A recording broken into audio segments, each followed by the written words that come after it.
Isang legit at maaasahang loan app, online lending app, na nagkakaroon ng maraming complaint about sa kanilang sistema. Anong Ola ito na legit naman at matagal na at wala namang harassments na ginagawa pero dumadami ang reklamo? Tara, alamin natin sa video ito. So bago ang lahat, magandang umaga po sa inyo mga ka-Johnny. Ito ang inyong lingkod, ka-Johnny ng Johnny Tor TV at Johnny Depp. At ako po inyong lingkod na sana po ay humihingi ng pasuyo sa inyo, na sana po kayo po ay mag-subscribe, like, share, hit nyo na yung notification bell para updated po sa mga videos na ginagawa natin dito about sa usapang Ola. So yun mga ka-Johnny, sinabi ko naman kanina na isang legit at maaasahan talagang lending app ang nagkakaroon ngayon ng maraming reklamo about sa kanilang sistema at sa kanilang lending company. So yun, hindi ko to sinisiraan hindi porket na lagi ko sinasabi yung mga negative videos ko sa mga Ola hindi na to maganda. Ang ibig ko lang po sabihin ay nagkakaroon ng mga complaint o reklamo. Pero itong Ola na ito ay legit na legit talaga. At talagang matagal na ito. At lagi ito pati nga sa TV kinukomersyal to minsan ito po yung tala. Legit po, di ba? Napakababa po ng interest, walang harassments at napaka maaasahan sa oras ng pangangailangan ng mga borrower kapag Tsaka madaling pakiusapan. Pero ngayon parang nasasadlak sa mga dami na reklamo. Puntahan nyo yung mismong Tala FB page, makikita nyo yung tinutukoy ko. Ito, ilan lamang po sa mga complaint. Pero tinignan ko naman po na nagre-reply naman po sila sa bawat complaint sa comment sections nila, na kung saan sila pwede file ng kanilang complaint o ng kanilang mga sasabihin sa sistema ng mga borrower. Di po ba? Kaya parang di naman yata sila ganun yung hindi pinapansin yung mga reklamo, no? Meron naman sila binibigyan ng customer service o yung mga submit na mga complaint. So yun, may isa ako mga tinignan dito yun sa comment section. Pero kung titignan nyo talaga yung mismong page, makikita ninyo ang daming angry reaction. Hindi ko alam kung bakit at kung ano ba talaga yung dahilan. Kasi December parang wala nga sa Play Store itong si Tala, no? Baka nagkaroon nga ng issue sa kanilang system lamang at bumalik din naman at legit yan. Sobrang baba ng interest niya, hindi naman ganun kataas kasi nga kahit naman ako meron pang loan dyan, pero hindi naman ganun, hindi katulad ng iba na 1 month pa lang halos doble na yung babayaran natin sa kanila. Pero kay Tala napakababa. Excuse me. Ito po yung isa sa mga nag-comment, yung nireloan ko na hindi na transfer sa akin, kailan ang update ninyo about doon? Tinawagan ako ng staff nyo about my concern. Pinagbayad ako ng 3K ulit para ma-recover daw at maibalik yan. Pero nawala na lang bigla. Hindi na siya matawagan at hindi na ako nare-replyan. Ano yun? Binayaran ko yung loan na hindi ko naman nakuha. Ang sabi niya ipapasok sa GCash or Paymaya. Waiting for verification. Tapos ang sabi nyo maghihintay na naman ng 7 banking days. Ano to? Lokohan na. Pero may sumagot naman po dyan sa comment section na hindi stop ng Tala yon, scammer yung tumawag sa'yo, hindi ganyan Tala, which is true naman, no? Never tumatawag ang mga Tala staff o yung mga Tala worker nila. Text at remind lang talaga yung mga yan. Tapos pag nag-reply naman kayo, text lang din ang sasagot niya, hindi yan basta-basta makikipag-usap ng wala silang paalam na kung anong oras kayo pwede. Ganun pwede niyang mag-reply na anong oras ba kayo pwedeng kausapin on phone yung call. Ganun po yung ginagawa nila pag nagte-text po kayo sa kanila. Hindi po sila yung basta tatawag lang. Hindi po ganun ang stop ng mga Tala. Napaka maayos pong kausap ng mga yan. Subok na po yun. Tingnan natin yung iba kasi nagtataka lang po ako.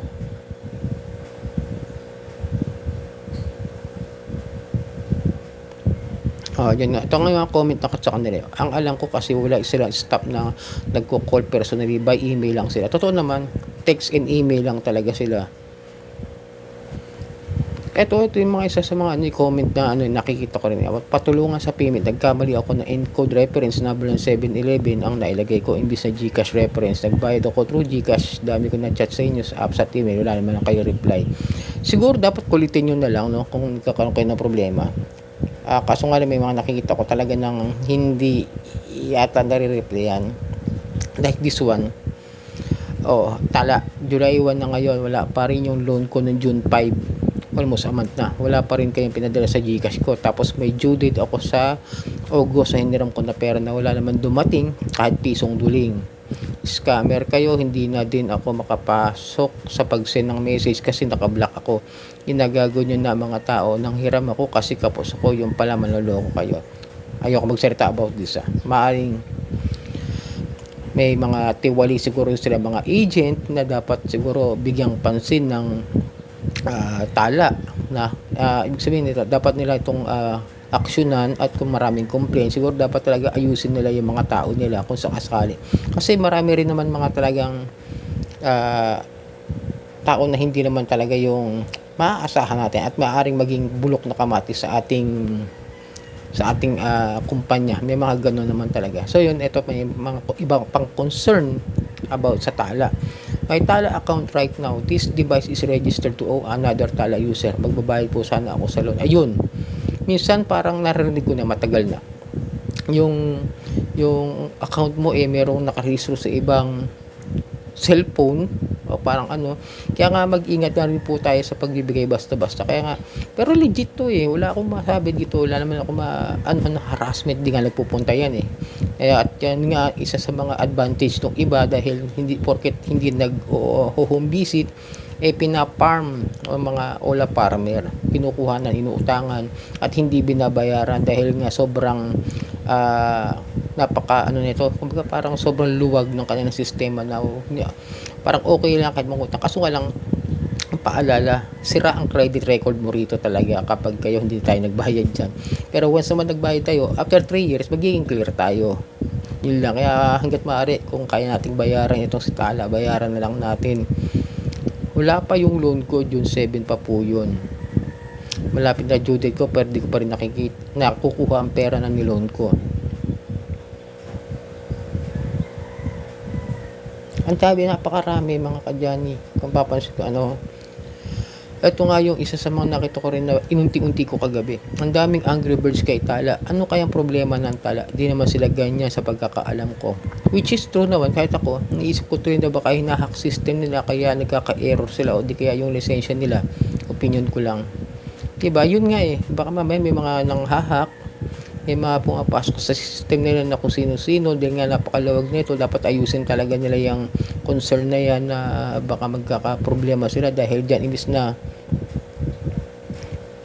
number 1 sila sa sa mga online lending companies na kilalang kilala. Pero nung tinignan ko tong si Tala sa kanyang apps about niya, Tala is not a cash loan app, money lending app, or an online loan app. We provide continuous cash access to consumers in the form of a personal credit line. Sabihin, tinutulungan nila tayo na magkaroon ng magandang credit history. Yun ang pino-point out ni Tala. At hindi siya katulad ng mga cash loan app.